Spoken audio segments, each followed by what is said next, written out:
What comment do I have to make on events taking place in Sudan at this present time? The target is Egypt.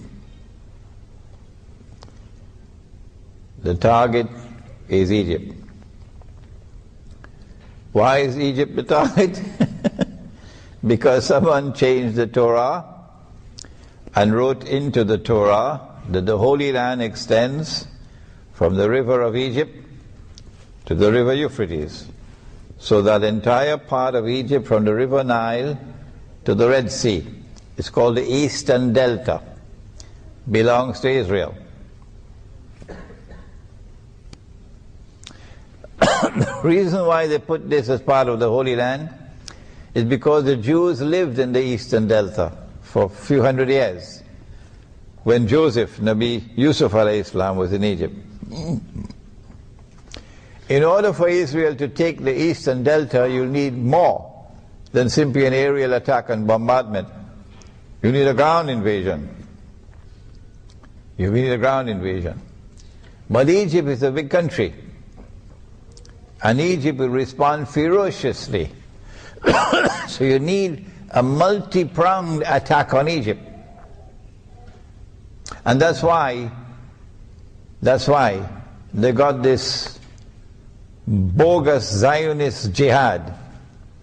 This bogus Zionist jihad to infiltrate into Libya to overthrow the Libyan government. And don't come to me with this rubbish that I am a supporter of Gaddafi. Take that rubbish and throw it into a garbage bin.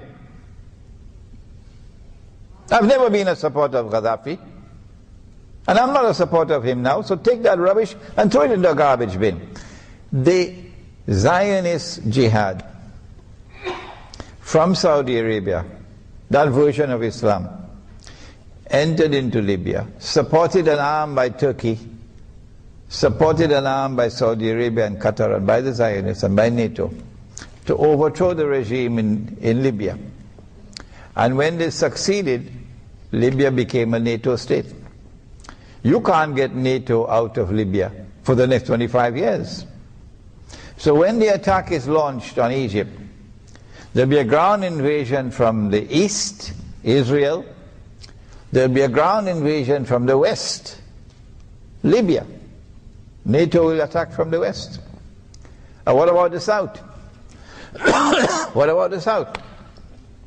Now you can understand why they went fishing in the south, fanning the flames of sectarian warfare in Sudan, actively intervening, the Anglo-American alliance and the Zionists, actively intervening in southern Sudan to fan the flames of sectarian warfare, and then finally forcing upon the government in Sudan to do what it just did. So southern Sudan is now an independent state. So when the attack is launched, you have to destabilize northern Sudan or Sudan. And so the attack is going to come from all three sides, ground invasion, from the south, from the east, and from the west. And from the Mediterranean you'll have a naval blockade and naval bombardment. I don't see how Egypt can even stand a chance.